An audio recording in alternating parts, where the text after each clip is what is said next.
Welcome to the L&D Podcast with your host, Nick Day of JDA Recruitment, specialist HR recruiters. This podcast is sponsored by Think Learning, specialists in learning and performance technologies. Visit thinklearning.com to find out more. Hello and welcome to the HR L&D podcast. Today I am joined by Coreyne Woodman-Holoubek, a strategically focused global HR leader and HR organizational development professional and president of Disrupt Milwaukee and Disrupt Madison, co-founder of Contracted Leadership and the creator behind the hugely popular Progressive HR blog. We're going to find a lot more about that later on in the podcast. With over 17 years of global business and human resources leadership expertise, gained living and working in both the United States and the United Kingdom and Spain, Coreyne has a BA in International Business from the University of Brighton from here in the UK, a BA in Spanish Linguistics from the University of Wisconsin-Madison, and a postgraduate degree in Human Resources from the University of Plymouth. Coreyne was listed as one of the Bravo 2018 Women to Watch, and she is particularly passionate progressive HR business professional, so I'm hugely excited to welcome her today to the HR L&D podcast. L&D Podcast Discovery, questions to set the scene. Welcome, Coreyne. How are you doing? Yeah, fantastic. Thanks so much, Nick. This is really so exciting for me. I mean, when I started listening to your podcast, I would have never dreamed that I'd be now one of your guests. So thank you so much. No, I'm really excited to have you. And this is one of the beautiful things about the podcast is I get to meet some brilliant professionals from all over the globe, which is fantastic. So if you're one of those leaders listening to this podcast right now and you want to get in touch, please do. It's exactly how me and Coreyne got in touch with each other. And I'm really excited about some of the content we're going to be getting through in this podcast. So let's crack straight on. First things first, you could just tell the listeners a little bit more about your HR experience to date, and more importantly, how your HR experience has led you to being here with me on this HR L&D podcast as very much an HR experts. Can you enlighten the audience a little bit more about your particular role as president of Disrupt Madison and Disrupt Milwaukee, and also what your aims were in founding those two institutions, I guess? Great. Yeah, no, that's a lot to answer, but I'll do my best. So, I started my HR career as the Learning and Development Assistant Advisor for Wrigley UK in Estover, Plymouth. Yeah. So way back in another life. It started actually as an internship, and about a week after I started with the learning development manager, he turned to me and he told me, well, I really need to support the larger Europe, Middle East, Asia learning and development objectives on the continent, and gave me the main responsibility of rolling out the new 360-degree feedback program that Wrigley was implementing in the UK at that time to the 400 employees that were in the UK.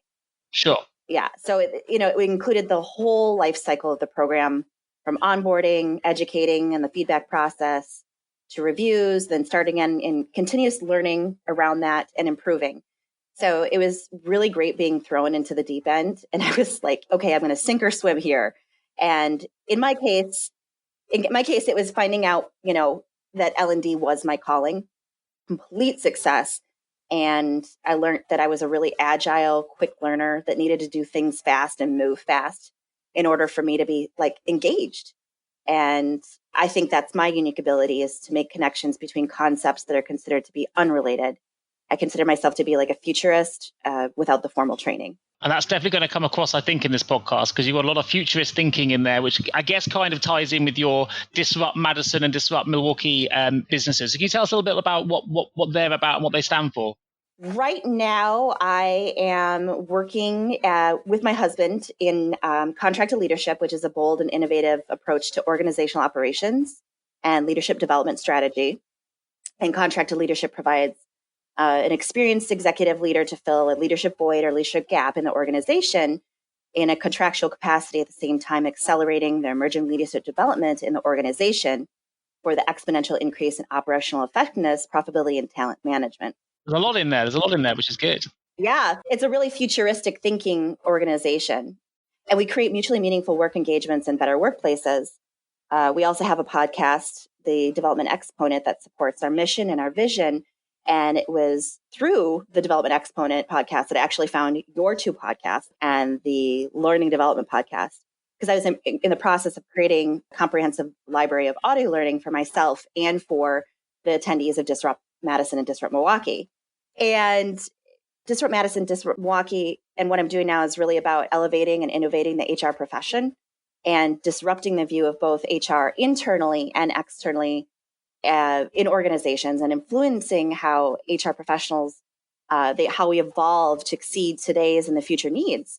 And that's also how I got into creating the Progressive HR blog in the in Business Madison magazine, ibmadison.com. And so Disrupt Madison and Disrupt Milwaukee, again, morphed out of what I was doing with contracted leadership. And they're rapid fire talk events where speakers have 5 minutes, 20 slides, rotating at 15 seconds each. Wow. To share. Yeah, I know. It's really rapid fire. People are kind of scared about it. You think about it. And normally when you're doing a presentation, it's anywhere from like half an hour, 45 minutes to an hour. And, you think, 5 minutes is going to be easy, but it's so rapid fire. It's so rapid moving slides that people are very, very nervous about it. But I always say, just get up there and have fun. But they're sharing their unique perspective on the world of work and the future of work. So this year's theme with Disrupt Madison, Disrupt Milwaukee is being human-centric in the era of digital transformation. Fantastic. And I know that obviously disrupt is going to be a theme throughout this podcast because it's something you're clearly very passionate about. But what I want to, establish for the listeners at the moment is, how would you define disruption? What is it? What is disruption as you see it, and why do you think it's so important for learning and development at the moment? Yeah, I've heard you talk about something called short burst contents for L&D and social learning, and obviously that's becoming more and more popular. So, how would you define disruption from an HR and L&D context at the moment? So disruption is breaking with the status quo to solve real world problems. And disruption is not just about making something better. It's about evolving what was status quo and evolving it to make it absolutely obsolete, and how we consistently reimagine experiences. And the world of technology is really changing rapidly right now. And the jobs that we're doing today won't be the same ones we're doing in a few years. We cannot train skill sets. We need to have a focus on what makes us uniquely different and really build from there. This means we need to get into this mindset of experiential learning, social learning, short burst learning, and a lifestyle of disruption and adaptability. I know that I've seen you once say that once for a period of your career, you called yourself the evil HR lady, and you vowed never to return to HR when you started to hear your own voice ringing in your ear saying things to yourself such, that could get us sued. So was it then that you decided to accept that, you needed to make a change, that was when you thought, this isn't right, I need to elevate the HR profession? Was it that acceptance sort of behind you creating, this disruptive view and obviously behind your progressive HR blog as well? Yeah, I'm not really sure how I got to being that evil HR lady. It was like one day I went to work and I was really mentally bogged down with just trying to make change. And I got dragged into the company politics. There was a lot of drama, a lot of power dynamics. And I was really trying to figure out how I could be myself and fit into a role that the C-suite expected of me. And they really expected me to be this administrative police to do things that I was like, where is this coming from? And I was talking to a manager and I was getting really frustrated with her not really thinking about the human person that her employee. And I said, well, you know what? If you do that, you're going to get sued. We're going to get sued if you talk to this person like this. And I was like, whoa, wait a minute. Where is this coming from? And that's where I was like, I'm just fitting into the stereotype. And I was like, this is not, was it because I was trying to exert power when I feel I had none? And I just was like, okay, this is not the influence that I had from my professors at Plymouth University. There's probably a lot of HR and L&D people listening to this right now thinking, you know what, I've been in those shoes. I've been feeling exactly the same. So why is the human element taken out? I'm sure there's a lot of people listening that can totally understand where you were or how you were feeling at that moment in time, for sure.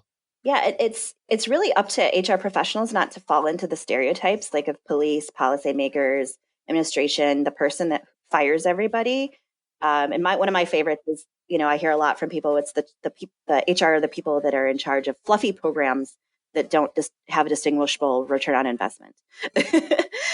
I was reading a Deloitte report the other day about human capital management, and they say 40% of CHROs come from operations and the business side of organizations rather than HR. Wow, that's cool. That's really interesting. To me, HR is business because there's no business without people. I think the power of it is still underestimated by business owners. From an operational perspective, they don't always understand how important HR can be, and how, a lot of businesses underestimate the being human and looking after your employees with a human element rather than just a statistical one. It's very easy to look at figures and say we need to cut these people out of the business to affect this bit of profit. But actually, the long-term ramifications of making knee-jerk decisions based solely on statistics can be much more widespread and damaging than the decision itself, whether that's because of your widespread cutting of jobs that you damage your company reputation, which means you struggle to recruit in the future, or maybe you struggle with retention. It's very easy to make decisions based on statistical data, but actually if you underestimate the human element, it could have really damaging ramifications for your business. So I think that the human element's never been more important, I don't think, than it is right now either. I think the good thing is it seems to be more in the public consciousness at the moment, or certainly I'm seeing it from a recruitment perspective, where companies are spending more time and investment in some of the technological advancements as well, which I'm sure you'll talk about later, in looking after the wellness of their staff and taking care of that human element. Have you seen that transition happen over the last few years? Yes and no, because, I'm from the Midwest, and in the Midwest, we tend to be a little bit slower to adopt than, let's say, the coast of the U.S. So I see it happening in the coast. I see it happening in Europe. Where I'm from in Madison, a little bit slower. And again, that's one of the reasons why I, founded Disrupt Madison, Disrupt Milwaukee, because we want to be a catalyst for innovation and an incubator for unique perspective and ideas that are going to be changing the world of work. Do you sometimes feel like you're a bit of a lone wolf in trying to get this message across then in the Midwest? Or have you got, a good following of people that have the same mindset as yourself, are really trying to make these progressive changes? Well, we have a community about 1,500 professionals in Wisconsin that are part of the Disrupt movement. And that's what we do, is we give them a like-minded professionals, a community to connect with, and where they can learn and grow and build on those relationships around human resources. So we're all rising together. And it's not a community just for human resources professionals. I like to invite a cross-section of people to our events. It's building the work around the humanity at work and how technology will improve our work experiences and hence our lives, exactly what you said. And I always say we're all human, we're all resources. Why should HR be siloed? Nice. I like the way you put that. That's great. And I totally agree. You are very eloquent in your writing. All the people out there haven't come across your quite brilliant progressive HR blog yet. So can you tell us a little bit more about what the term progressive HR means to you? Yeah, most definitely. So if you're a business leader, you should want to hire professionals that have a progressive mindset. And progressive mindset is their thinking involves all the functions and the disciplines within your organization. So as such, all professionals, let's go beyond what we're talking about right now, not in this podcast, but as an HR profession as a whole, we're talking about the modernization of HR profession. And I'm saying we've got to go beyond that and into an industry of progressive HR, meaning you have the mindset where every single thing that you do relates to other function and disciplines and relates it back to your HR work. Saying what I said before is that, in progressive HR, we're all human resources, and we're all L&D. We're all learning and development. So that's how we embody it. And the progressive HR blog, it creates awareness around what brings us together as HR professionals and non-HR professionals. And it's a mindset shift around the true purpose of HR. And I talk about how our profession, we just can't shake this, like we can't shake our cousin of personnel, which was created, to act as the administration and the compliance for government regulations and labor laws. So I call HR professionals to remove themselves from that and focus on, what I call the 5 pillars of HR.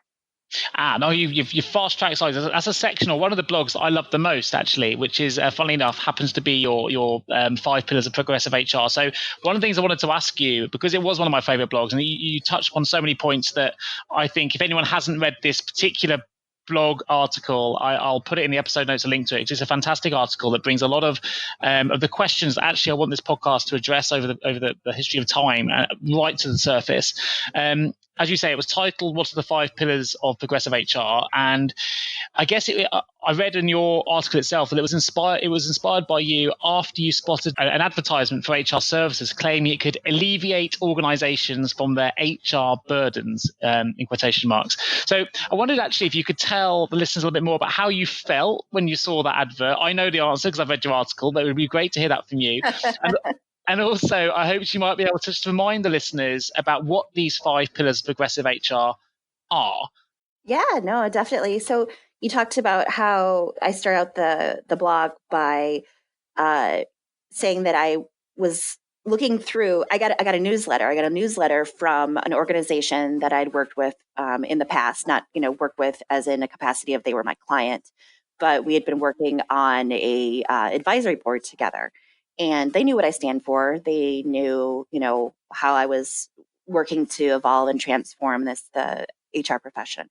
And here's this newsletter, and it says right on top, hire us to alleviate your HR burdens. And I was like, what? I was really angry. I thought they were perpetuating the stereotype of HR, and they were really misrepresenting the government compliance and regulations and administrative requirements that work that HR professionals do. And they were like lumping it all together with, the stereotype of HR. I always say things happen for a reason. There's always opportunity in anything that kind of bad comes your way, I would say, or things that make you upset. And it was also at that time that I was trying to figure out what should be my first blog for progressive HR. And I saw that and it was like immediate. I was like, I am going to respond to this and I am going to tell them what I think, without obviously letting people know who they were. Your passion definitely comes through in the article, but that's what makes it so good. It's clearly not written for SEO purposes. It's clearly written from the heart. When you read this, you can tell it spurned a reaction in you. And I think that's good. That's the best kind of reading. It's the most entertaining reading when you know somebody is really passionate about something and really redressing very old school thinking, in my view, which is the HR burden piece. So talk us through those 5 pillars. So I have them tacked to my desk and I look at them every day. And I don't think that you expect me to read all of what's in the 5 pillars of progressive HR. And for those listeners, like Nick said, you can always go to the blog and read the blog, the 5 pillars of progressive HR. But to kind of paraphrase what the 5 pillars are is that, we're all humans. We're all, employees, we're workers. You need to respect and you need to trust each other. And especially when you're thinking how you treat workers, we don't treat workers very well. And, we treat them like children in a way because we pose all these rules and regulations around how they should conduct themselves at work. And I think that if we say we're all adults and just act like an adult and say, okay, here's our code of conduct, here's our culture. And I think that even if you give adults rules, I think that they're going to find ways to find loopholes. To getting back to what I was saying about the first pillar of HR is that the big picture idea is that we're all human, we're all employees, we're all workers, and all of our intentions are good. Nobody intentionally does something to be bad or to create issues or drama or crisis. The second pillar is that as progressive HR professionals, we really need to focus on being leaders and being authentic leaders. And what does that mean? Well, it means if we make a mistake, we admit to it, we are accountable for it. And rather than feeling sorry for ourselves, we kind of move on and say, okay, what can I learn from this? And if we make a mistake and somebody points it out, just say, hey, yeah, and what can you learn from it also? And then the third pillar, we focus on, business outcomes. We focus on metrics, data, ROI, and predictive analytics to make decisions. We don't make decisions bringing in our past experiences, but we look at the data and we really, really look at the data and say, what is this telling me and how can I make these decisions? And that's very current thinking at the moment, isn't it, as well? That's very on point at the moment, the idea of looking at ROI and metrics and focusing on business outcomes rather than sort of keeping yourself stuck in the past. So I like that because I think that's really current at the moment. It's certainly current talking point that we're seeing a lot in the articles that are being released now by other HR leaders. So I quite enjoyed that part of your 5 pillars when I came to that point 3.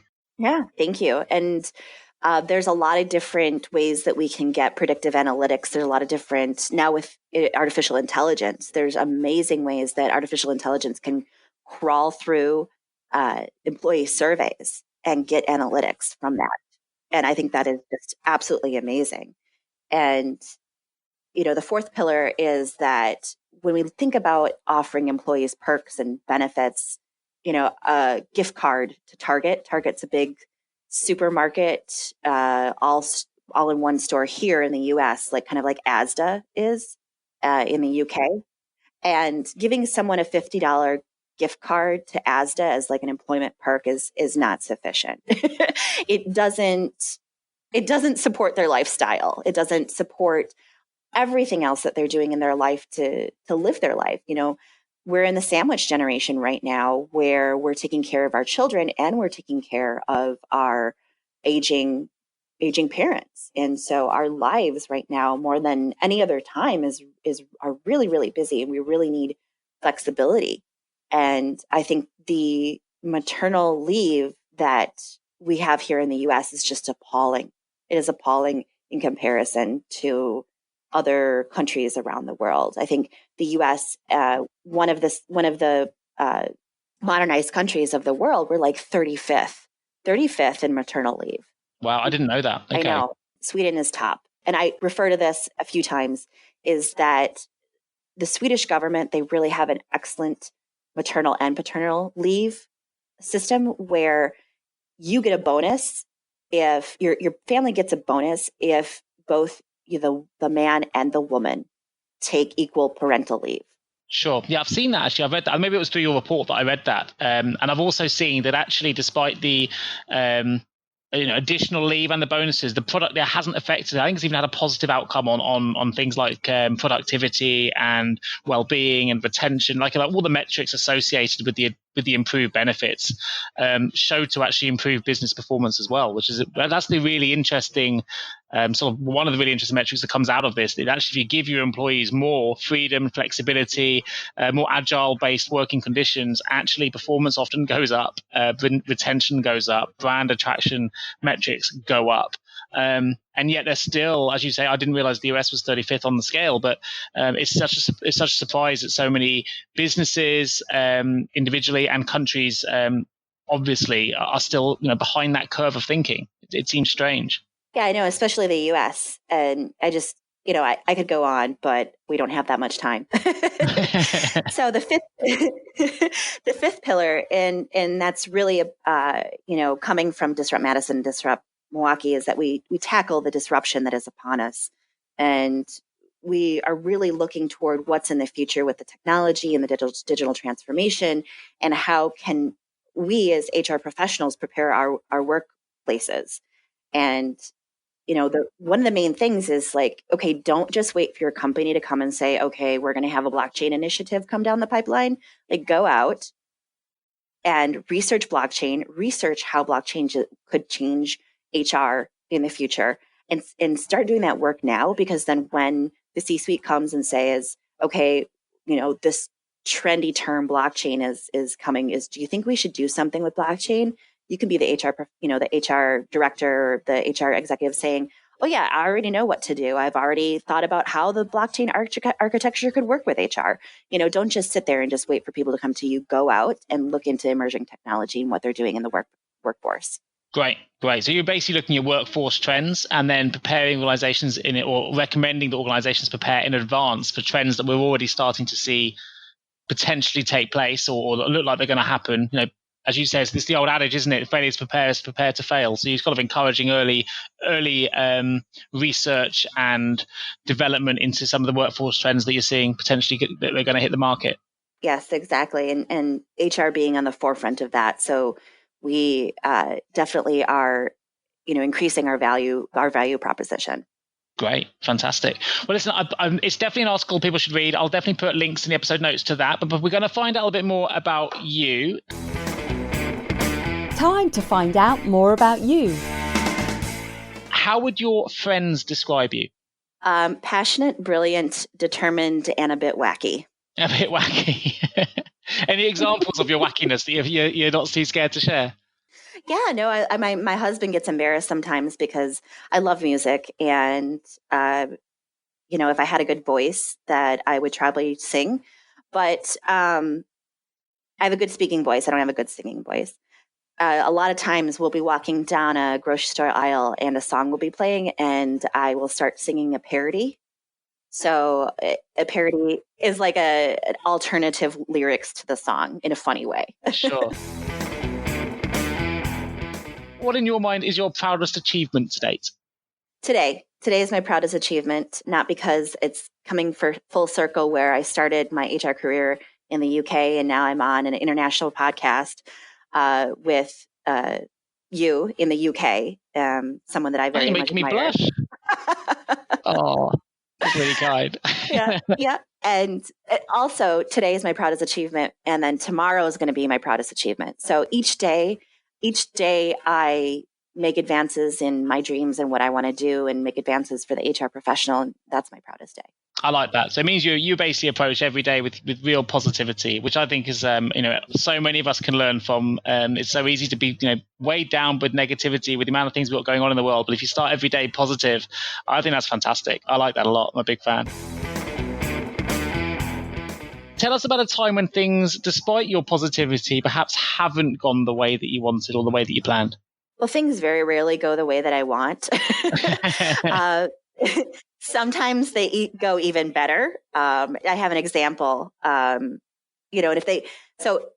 yesterday I was applying I had just finished. I was like, this week has been so swamped for me. I was finishing up my application for a TEDx talk here in Wisconsin. And I made sure to note the deadline for the application. So I went in because I put everything out in Word before, because sometimes those applications can get really long. And I went in and it said, "Oh, I'm sorry, we've closed our applications." And I was like, "Whoa, wait a minute. Did I miss? I know I've been swamped. Did I miss the deadline?" So I was like, okay, rather than just kind of sitting here and feeling sorry about it and kind of saying, "Oh God, I can't believe I did that." I emailed them and I said, "Okay, was this an error? And if it was an error, excuse my lateness. Here's my application anyway." And I went away and I was like, gosh, I feel a little disappointed. I feel like I disappointed myself. I feel a little disappointed. That didn't go the way I wanted to. But you know what? It wasn't meant to be. I wasn't meant to do a TEDx talk for this city. Application is closed. I will do another one. It just wasn't my time. And lo and behold, probably an hour later, they emailed me back and said, "Oh my God, thank you so much for letting us know. The application wasn't supposed to close. It's now open. We read what you sent in. Please apply." So, oh, wow. Fantastic. Not only it went from me feeling completely like a loser for missing the time to saying, "Please take my application," to them coming back and saying, "We've already read it. I've already built a relationship with them because I've said, hey, by the way, this is not happening." So it didn't turn out the way that I planned it. And at one point I was depressed about it, but then it turned out to be even better. I have a sneaky suspicion that I would have been pretty surprised had you missed a deadline that you'd seen anyway. It sounds like you're pretty on the ball with those things. I mean, you've got an incredibly impressive academic background, which involves 2 different degrees and a postgraduate degree in human resources as well. And I get the idea here that you're pretty organized with the way that you do things. So you must have been quite surprised in yourself if you actually thought you'd missed a deadline. And lo and behold, you hadn't, which is great. And it worked out, which is fantastic. So it's a really good example of it didn't go the way you wanted initially, but actually you got the desired result. With all the things you have achieved, when have you been most satisfied? Maybe you've answered that slightly if you have that day-by-day thinking where every day is a better day than the day before. But when have you been most satisfied in your life to date? So there's 2 times when I've been most satisfied. And one was my last year at Brighton University. I love Brighton. And it just felt like the world was my oyster and I was really feeling like myself. And I mean, it's a long, sordid story, but I really felt that last year at Brighton University was when I was most satisfied in my life. And then also today is when I'm most satisfied in my life. I'm going to snapshot that though and repeat it, I think. Because I absolutely love what I'm doing now. I mean, I love being a mom to my 2 girls and it may seem like such a stressor, but I love getting up in the middle of the night when they call me. And I don't do it every night, but when they call me and I hear mommy, and it's to me, being a mom and being an executive and being able to focus on what makes me passionate and going out and influencing other people, right now in my life, I'm very satisfied. Fantastic. I think that's great. I get the parental piece as well. There's no better thing, I think, than a child, showing that they still need you. I don't know what it is. Maybe it's that parental instinct inside, but I've got 2 kiddies who are exactly the same. And it never seems to be a chore. It's always a beautiful thing. So great. Fantastic. If you didn't work in HR, Coreyne, what would you be doing? I'd be like an actor, like a theater actor, or not on screen, but or doing voiceovers for animation. I love doing voiceovers. I have a girlfriend who's an actor in Hollywood, and she's been in a lot of very popular films with very known actors. And I told her that if her and her husband ever produce an animated movie, I want to be in the animated movie. Being one of the cartoon characters that holds their face and screams like, ah! That's all I want to do.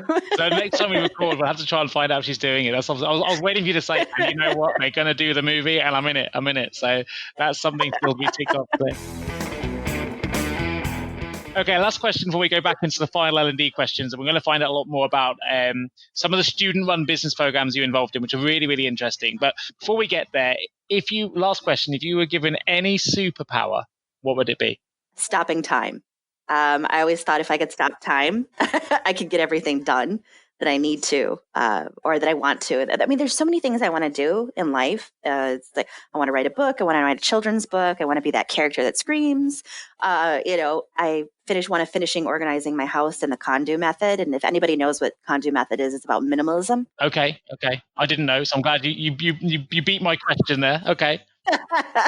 Yeah. I mean, it's really about minimalism and sparking joy. So if you have something in your house that you touch and it doesn't spark joy for it, don't just get rid of it, but don't have it in your house. Is that another Swedish inspiration? Actually, Marie Kondo, she's Japanese. Okay. So I know Swedish have a minimalist. It's on Netflix. Thing, don't they? Okay, I'll check it out. Yeah, but if I got everything done, I could, catch up on my sleep, and I could spend a lot more time with my girls and binge watching Call the Midwife. So excellent.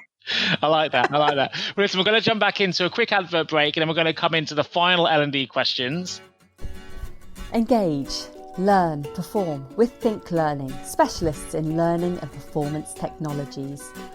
We're experts in solving the challenges of targeting, tracking, training in regulated environments.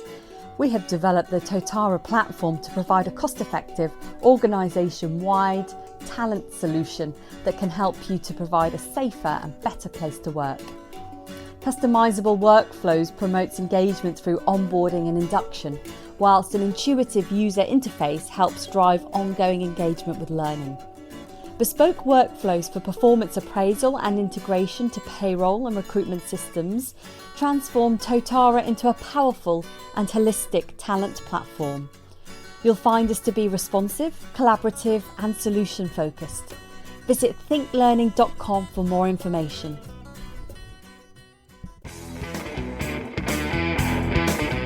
The L&D Podcast, final questions to help listeners engage, learn and perform. Okay, so before we go into the vault, I know that you have another role too, which is working as an executive advisor for the student-run business program at Marquette. And I know that involves working with the Milwaukee Blockchain Lab, and we've talked a little bit about blockchain already, as an ambassador for HR and L&D. How did you come to join the student-run business program? Can you tell us a little bit more about it? Yeah, so it started about 2 years ago when my very dear friend and Brighton University co-graduate, Angela Stati, she posted a LinkedIn video about cryptocurrency from her graduate class at the London School of Business. And I was hooked, and I had been studying blockchain ever since. I knew I wanted to include a blockchain topic at last year's November's Disrupt Milwaukee lineup.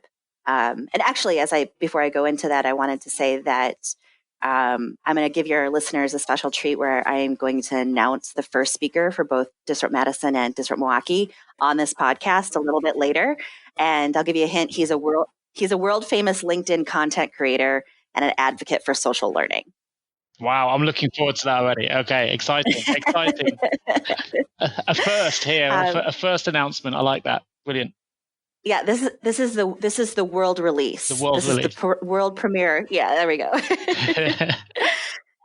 So I included a blockchain topic in last year's Disrupt Milwaukee speaker lineup, and I asked Matt Cordio, who's the founder of Milwaukee Startup Week, which is a week-long summit that happens in Milwaukee for anyone who belongs to the Milwaukee entrepreneurial ecosystem.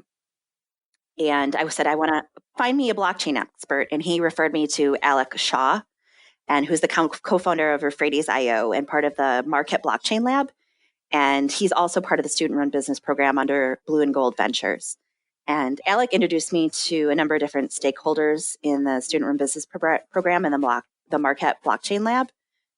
He also invited me to the second annual Milwaukee Blockchain Conference that was also last November, which is the largest blockchain conference in the Midwest here in Wisconsin. So being a person who has organized already like five very successful events, I was extremely impressed with what the Milwaukee Blockchain Conference, how that went out, how their approach was to knowledge transfer and learning. And their event schedule focused on short burst learning presentations, and with two tracks, enterprise and entrepreneur. And I kind of mixed between the two of them. And then some of their talks were like 15 minutes. Some of their talks were 30 minutes. I really appreciated it because as I learned this like a year or so ago, is that as humans, we have less of an attention span than a goldfish does. Yeah, it's come down, hasn't it? I think that's due to fake news and social media and the idea of headline grabbing marketing adverts and headline grabbing news. That it means that unless it grabs our attention straight away, we're not interested. And as a result, I think our attention spans have dropped by I don't know what the exact stats are, but it's like 3 seconds over the last 5 years or something along those lines. Yeah, I've read the same stat. Yeah, and I mean, I think my attention span is even less than that. So. So getting back to the short burst learning presentation. So the conference also mixed in different learning opportunities. So they mixed in panels, roundtables, and really great is a live podcast that Richie Burke of Go Getters Podcast did in Milwaukee. And I thought that was a really unique learning experience for conference attendees to sit while they did the live podcast. So yeah, at the conference, I was introduced to a number of different people within the blockchain community, and I met the founding director of the student-run business program at Marquette, Owen Raish, and we started talking about the importance of an HR presence being involved, because right now they don't have an HR presence other than myself. But before November, they didn't have any HR presence. So it's a lot of fintech, healthcare, agriculture, supply chain, no HR. Which is quite surprising because, blockchain, maybe I've done a lot of research in it because I'm involved in HR recruitment and payroll recruitment, and blockchain is definitely going to have an impact on both the HR and the payroll markets. In particular, there's potentially some huge benefits on the way that it can influence some of the HR processes. And it's certainly a buzzword right now. And a lot of HR leaders are definitely curious to know how blockchain technology could improve HR efficiency. I did a series of articles recently on LinkedIn discussing how I think it may impact the payroll industry, which is obviously a very different industry to HR. But I think it's a buzzword that people are sort of familiar with what the word is, and they kind of know a little bit about it, but don't really understand yet how it might influence HR and HR processes. So with this in mind, because you are a bit of an expert on blockchain yourself, how you see the future of HR changing with blockchain? Yeah, definitely. So the mission of the Marquette Blockchain Lab, we as the Blockchain Lab are creating a community of business professionals in Milwaukee and Wisconsin, and eventually the whole Midwest, who are early adopters of the blockchain landscape. which includes HR. So as I mentioned before, like the blockchain lab has advisors from different sectors: fintech, healthcare tech, crypto, agriculture, supply chain, real estate, and now HR. So the blockchain lab has been around for about 2 years. So, finally they're having that HR presence. I did get a lot of strange looks when I was sitting in the advisory meeting the other day. And I advise on just that. I advise on how blockchain could and how it is expanding into HR. So if I'm an HR manager listening to this, or an HR director, and I was said, okay, so I'm kind of getting to grips with what blockchain is and the technology, but how is that actually potentially going to impact me as an HR lead, or how is it going to impact the way that we run our HR process? What are some of the things that you predict, where potentially do you predict we might see blockchain coming into an HR process, and how do you see it changing that HR landscape? Yeah, so it's already in payroll. So there's a really interesting organization in California called WorkChain.io, and they already have a functioning payroll application that functions on the blockchain.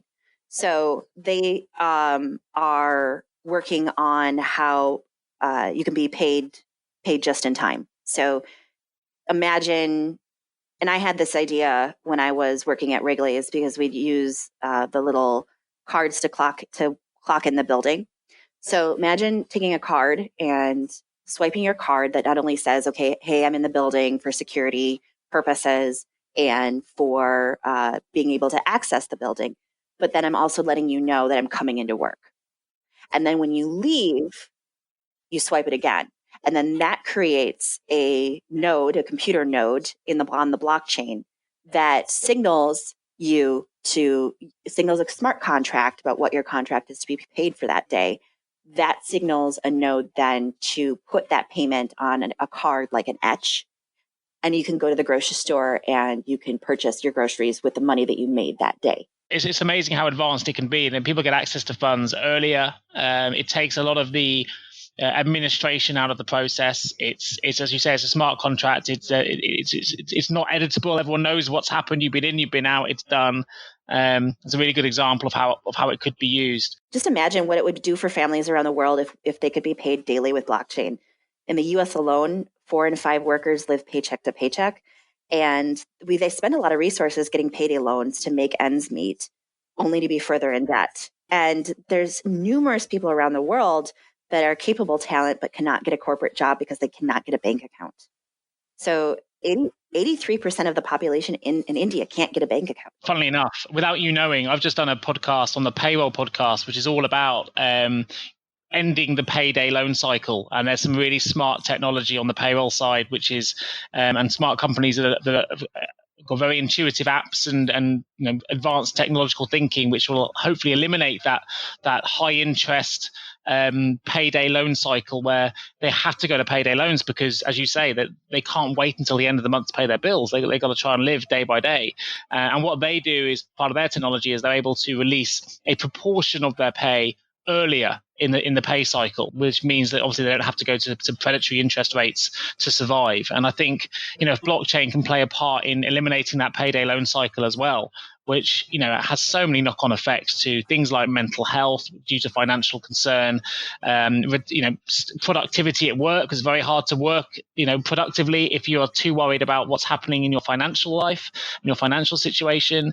So, productivity will go up, retention will go up.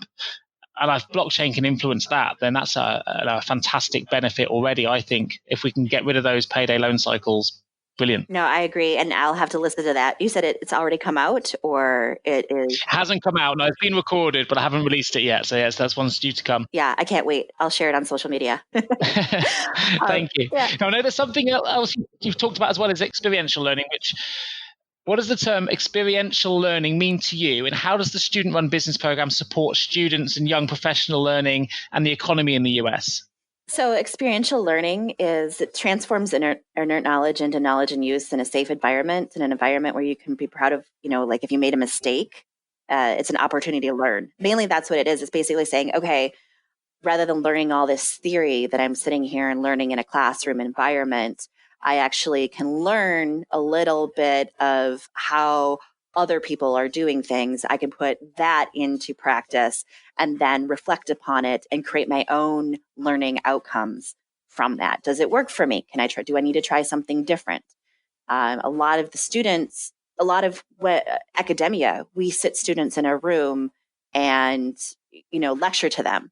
And then in 4 years, they're expected to go out to take an entry-level job and put what they probably forgot a month ago into practice. Or often these days it's out of date. If you learned something 4 years ago, and particularly in things like the marketing industries now, and I think we're seeing a lot of experiential learning in marketing as an example industry where you've got the introduction of things like VR, where you can actually put yourself in a particular situation and make choices in a virtual reality world to help you cement your learning, which I think is really interesting. Some of the VR advancements that we're seeing at the moment. I agree. I mean, this is how I learned, because I was doing my master's at the Plymouth University while I was working in the L&D department at Wrigley's. So I would take what I was being kind of taught at uni and putting it to play and experimenting with it in a safe environment at Wrigley's. So that's how I learned. And for the students that are in classroom study, it creates a bridge to real world experiences. I think that the SRB program here in Marquette in Wisconsin allows students to gain confidence in their abilities and confidence that they already probably possess.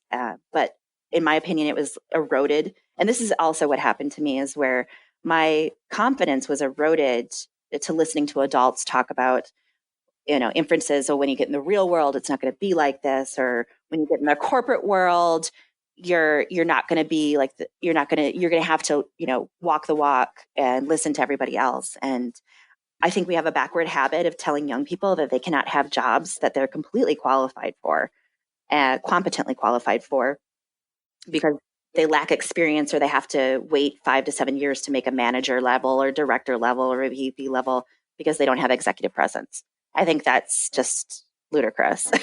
No, I fully agree. Yeah. But what are some of the examples then of the experiential learning that you've been delivering? Yeah. So Kat Jokic, the president of a coffee house in Milwaukee called Vita, and she's also at the University of Marquette. So I was talking to her and I was talking about what she's doing. Now, she's 21 and she's opened 2 coffee shops, her and her team. And she's acquiring a coffee plantation to start a wholesale coffee bean business. Wow. She's 21. Brilliant. She may be 22, but I don't ask age. Sure. But the point is, age doesn't have to be a barrier. Right. And a lot of people look back and say, they're too young to do X, Y, or Z. But actually, I think I shared an article on LinkedIn this week about a 13-and-a-half-year-old boy who's just been given a £1.5 million job a year with Google. Exactly. I saw that too. Yeah, one of the most articulate young professionals I think I've ever seen. It's incredibly inspiring to watch. I mean, it opens a different debate as to whether that's too soon, and should a child be a child before they start work? But that's a slightly different thing. The point is, I think in this instance, it's not an age-related thing. If you've got potential, you've got the ability, and you've got the skill, then unleash it and don't be afraid to do that. Exactly, and don't let anybody tell you that that you can't be something you want to be. Absolutely. My other example is the CEO of Marquette Blockchain Lab, Gabrielle Zuliga. She's one of the youngest executive women in tech that I know. And she's also 21. So I asked her if she wouldn't mind giving me a quote to share with the podcast. And she says that around her learning in the SRB program, that the Marquette Blockchain Lab is working towards revealing the distinct attributes of blockchain and enabling collaboration between business professionals, developers, and companies who are enthusiastic about technology. It's just as important to involve students in this collaborative space as blockchain technology continues to make an impact on various industries. And the Milwaukee Blockchain Lab, the Marquette Blockchain Lab, is one of the first in the world to involve student leaders in this space. Fantastic. Brilliant. Well, a really great way to finish off that question, I think. It's a really good quote, and it's a poignant one. I like that. Why do you think then that the influence of HR and L&D is important for student business leaders? It's not necessarily the first thing that comes to mind when you are training? I know you'll know more than me because you've got a degree in international business, but when people think of business or think of business studies, if you like, and entrepreneurialism, HR and L&D isn't necessarily the first thing that comes to mind. Why do you think the influence of HR and L&D is really important for student business leaders going forward? Well, I think it goes back to mentioning Owen Raish, who's the founding director of the Student Run Business Program, and his commitment to human-centric practices and helping the students that he is mentoring to be accountable, aware, have communications, and have empathy, and have this learning and develop mindset to be constantly learning and to be constantly experimenting and reflecting upon what they're doing and how that relates to business. And, think about, 85% of the jobs that people are doing today, they won't be doing in 2030. They don't even exist yet. So, and I got that from the Digital HR Tech by Neely Verlinden. I read it every week. And, the influence of HR and learning and development also helps student-run business leaders focus on what I call a disruptive adaptability and planning adaptability. So it kind of helps your brain function in a scenario of if this, then what? So people talk about having a plan A, a plan B. I talk about having plan A, B, C, D, E, F, G, X, Y, Z, P, D, Q. And why not? So, why not? I like that. It's good. It's good advice. Yeah. You don't, going back to your question is has there been a time when something you wanted to didn't work out? Well, yeah, all the time. Things don't work out all the time, but you still have to look at, okay, how can I make them work out? You've always got a secondary option if you've got those, those different plans set up in your thinking. Then, as you say, one door closes, but another one can open at the same time. So, from your perspective, why is all this important for Wisconsin and the Midwest of America? And I know it's often known as the Rust Belt. Why is all this so important for that part of America for you at the moment? So the Rust Belt is characterized by a heavy influence of manufacturing industry that was booming back 30 some odd years, and has now gone completely bust. And we sometimes jokingly refer to in the U.S. as those states or the Rust Belt being the flyover states, meaning those are the states that you fly over to get to the coasts in Silicon Valley and where the tech hubs are. Right, I see. Okay, that gives me some context. Okay, cool. Yeah. So as we move from skilled labor to automation and into the era of digital transformation, it's important that the talent graduating from our top Midwest schools, and we have a lot of top Midwest schools, University of Wisconsin and Northwestern are big Midwestern schools that produce a lot of talented graduates. And it's important that the talent that's graduating from those top Midwest schools, that they stay and they settle in the Midwest and create new industry and not be drawn to the coasts and other tech hubs. So it's really important for us to develop a robust talent and entrepreneurial ecosystem here that ensures that we can compete as the Midwest and enable us to put more resources towards reskilling our workers. Madison, where I'm from, and Verona, where I live, which is the home of Epic Systems. Have you heard of Epic Systems? I'm not familiar with Epic Systems, but I can find a link and put it in the episode notes. Yeah, well, they're the largest healthcare tech firm in, I think, the world, maybe. So, and they're from Verona, and they were just featured. Madison and Verona was just featured in a Fast Company article on about how cities and their tech communities in the Rust Belt are safeguarding their economies by investing in their talent and their startup culture. And yeah, we're in the ecosystems that I'm part of in both Madison and Milwaukee. We're all working to make this happen. Great. And that's obviously where the influence of your Madison and Disrupt Milwaukee can really have an influence then on promoting that as well, which is great. So that kind of brings us back round full circle, really. I mean, your passion for digital transformation in Milwaukee and Madison clearly comes across, which is great. And it's great to have someone on the podcast who's so passionate about the industry and about progression. And that comes through in abundance. And I think while we're on that point of progression, and I think before we open the HR L&D Vault, I know that you recently wrote an article called HR Insights that to propel organizations forward in 2019. So I think it's going to be a really good place to finish the L&D related questions, if you like.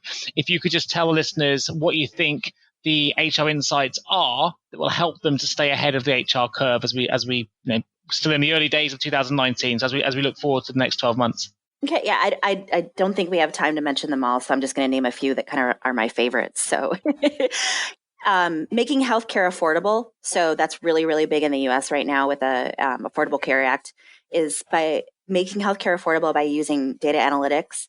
And that contribution was by Cheryl DeMars, who's the CEO of the Alliance. And the Alliance is a very special and unique organization that is in the Midwest. They're an employer-owned, not-for-profit cooperative of organizations that self-fund their healthcare. So that's really odd in the U.S. to have an organization cooperative that's self-fund. Usually, a lot of the U.S. organizations are connected with like United Healthcare or Aetna or Blue Shield, Blue Cross, the larger, I would say, organizations, monopolies of healthcare in the U.S. So looking at our data analytics and really analyzing how can we make healthcare more affordable, and also engaging doctors that make healthcare affordable, because many doctors don't. So, and then automation of jobs. So there is an organization here in Madison called Odessus, and they basically meshed people security with job automation. So they have Vertillo, which is an automated receptionist, where they are providing supreme security for the employees that are in their organization, they're in their building. It's unfortunate that we have so many issues with gun control in the US, but thinking about crisis management and HR, that's like a really big insight to think about how you can make automation work for you for the security of your employee population. Sure, that makes sense. I think for the US market, for sure, I can understand that. And my most favorite is blockchain learning. I think you had a gentleman on in one of your previous podcasts talking about his experience with the NHS and how he had budgeting classes for people, budgeting classes for his employees. That's right. Yeah. So I'm saying is like for HR to, and I talked about this, previous in this podcast, is how, don't just wait for blockchain to come to you, come to blockchain, and put together, proposed having blockchain learning courses for your employees as a benefit. Because there's so many questions about blockchain and cryptocurrency right now. Imagine if you created a blockchain learning course in your organization for just that, and how many employees would be like, hey, yeah, of course I'm going to come, and like true engagement is happening there.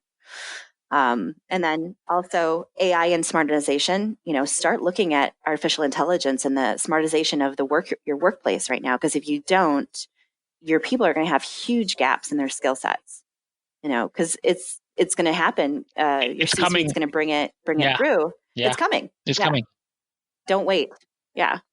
So in saying that, I wanted to mention that, one of my contributors for the AI and voice portion of that blog article is going to be the co-MC at Disrupt Madison. And he's an innovator in AI and voice. I call him an AI savant. He's so popular. He's such a big AI savant, I would say, is that he's been offered to judge the social media marketing awards in Australia. So he's from, Madison, Wisconsin, and he's heading over to Australia. Wow. To judge. Yeah, I know. Crazy. So with that mention of Disrupt, I think it's time to announce our first speaker. Yes, do it. You heard it here first, a world exclusive on the HR and L&D podcast. Go on, do tell. So the first speaker that's going to be speaking both at Disrupt Milwaukee and Disrupt Madison is the world famous speaker, Quentin Alums.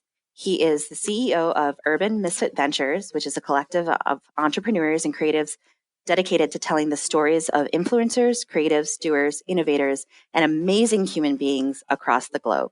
He is a global influencer. Quentin will be talking about development via content creation online in Madison, and he'll be talking about culture for Disrupt Milwaukee. He is one of the first influencers to be testing the new LinkedIn Video Live that we've all been hearing about. And he's known for his authentic, inspirational, self-reflective videos on LinkedIn, and he's followed by over 25,000 people across the globe on LinkedIn.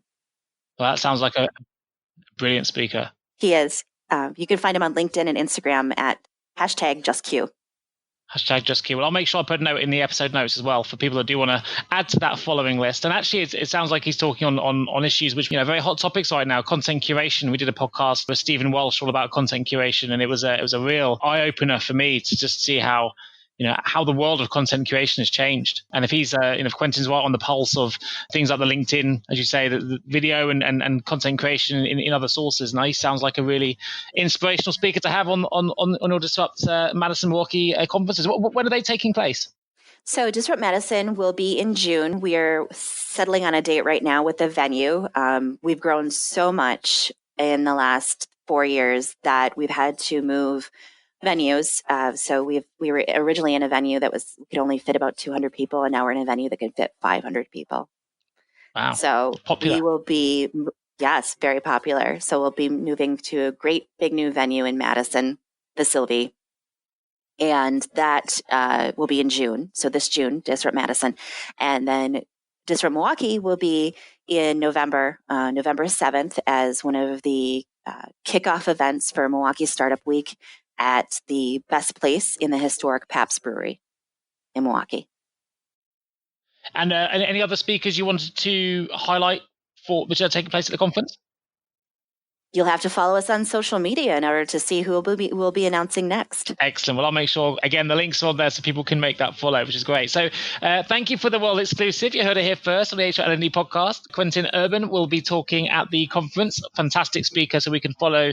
I'll make sure there's a link so you can follow the conferences. And obviously, if you're local or can get to the Midwest to attend the conferences, then I'll put Coreyne's contact details in the episode notes as well so you can find out more about those. We're going to open the L&D vault. Opening the L&D vault. What is one piece of advice you would give to someone working in HR right now? Read the 5 pillars of progressive HR. Be the change you want to be. Love that. And I back that decision as well. And as I said, it's a fantastic article, which I'll make freely available. So great first answer. With the benefit of hindsight, what would be the one career decision you would change? Absolutely nothing. I think everything happens for a reason. And my previous experiences and decisions, whether they're good or bad, they lead to where I am today on this podcast with you and continue leading me where I'm supposed to be. Fantastic. Love it. When you look at the HR or L&D profession from an Eagles viewpoint, what do you think is holding the industry back? Well, I think we touched on that a lot in this podcast. I would agree. Where there are not enough. Yeah. There are not enough HR professionals learning about and embracing emerging tech as well. I think it's really important. There's not a lot of HR influencers on social media. They need to get their unique content viewpoints and unique perspectives out there. So I'm going to pose this to all your listeners. If you're ever in Wisconsin or ever want to visit Wisconsin or Disrupt Madison or Disrupt Milwaukee, reach out to me and let's see how we can get you on the stage. Maybe you want to come, Nick. Yeah, no, I love that. I'd love to. Actually, I am planning to visit the US shortly to go to the American Payroll Association conference, which is over at Long Island. I've never been before, so that'll be my first venture across the pond to get involved on the payroll side of things. So maybe I'll have to try and take a little bit of a detour at some point and come meet you to talk HR. But yeah, that sounds great. Yeah, I would love that. Now, if we were sitting here a year from now celebrating what a great year it's been for you, what will you have hoped to have achieved? So I would have completed my TEDx talk that I was just talking about earlier on in the podcast. Yeah. Yeah, and Disrupt Madison would be a sellout with a waiting list. So I want to sell out. I can't imagine, there I am, being not positive. I can imagine selling 500 tickets. That's a lot of tickets. But then also having a waiting list for that. Our venue sponsor, Frank Productions, has been extremely supportive of me and Disrupt Madison, and they're very committed to our success in Wisconsin. I would like to work with another organization that has a lab for innovating, studying the impact and the use cases of blockchain and the implementation of blockchain and AI for HR functions. I think that's probably one of my biggest dreams.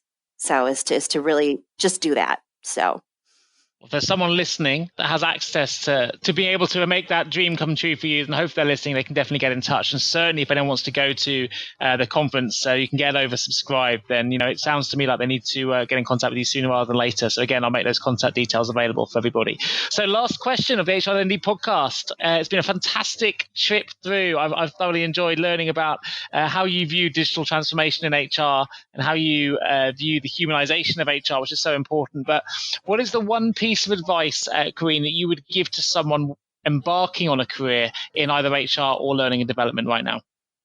Consume every piece of content, written, audio, and participate in social learning on blockchain, AI, voice, IoT, smartization, any digital transformation. That's so important. Great. And it's happening.